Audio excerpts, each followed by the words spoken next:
சில குழந்தைங்க ஏன் ரொம்ப ரஃப்பா விளையாடுறாங்க அத பத்தி தான் இப்ப நம்ம பார்க்க போறோம். விளையாடும்போது சில குழந்தைங்க மத்தவங்களையோ செல்லப்பிராணிகளையோ தெரியாமலே காயப்படுத்திடுவாங்க. இத பார்க்கும்போது பெத்தவங்களுக்கு பயமா இருக்கும். நம்ம குழந்தை ஏன் இப்படி நடந்துக்குதுன்னு கவலைப்படுவாங்க.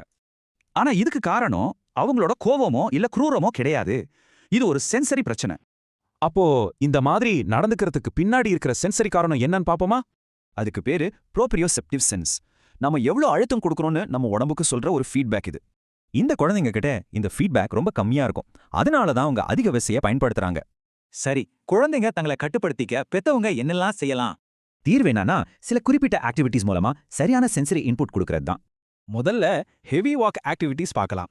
இது உடம்புக்கும் கைக்கும் நல்ல ஃபீட்பேக் கொடுக்கும். அவங்களுக்கு தேவையான அந்த இதமான அழுத்தத்தை கொடுக்க இந்த மாதிரி பாதுகாப்பான வழிகளை உருவாக்கலாம். உடம்புல தேங்கி இருக்கிற சக்தியை வெளியேத்த இந்த மாதிரி கருவிகள் ரொம்பவே உதவியா இருக்கும். குறிப்பா கைகளுக்கு நல்ல ஃபீட்பேக் கொடுக்க பிளேடோ, களிமண் மாதிரியான பொருட்கள் நல்லா ஒர்க் அவுட் ஆகும். எல்லாத்தை விட முக்கியம் நீங்க உங்க குழந்தைகிட்ட கனெக்ட் பண்ணி பேசுறது தான். அவங்கள காயப்படுத்துறோன்னு அவங்களுக்கே தெரியாது. அதனால நீ அவங்கள வலிக்க வைக்கிறேன்னு உனக்கு தெரியலன்னு அமைதியா சொல்லுங்க. தன்னோட உடம்ப பத்தியும் அதோட தாக்கத்தை பத்தியும் குழந்தை புரிஞ்சிக்க இது உதவும். ஒரு முக்கியமான விஷயத்தை மட்டும் எப்போ ஞாபகத்துல வச்சுக்கோங்க. இது தப்பான நடத்தை இல்ல. இது உங்க குழந்தையோட ஒரு சென்சரி தேவை. இத புரிஞ்சுக்கிட்டா உங்க கவலை ஆதரவான செயலா மாறும்.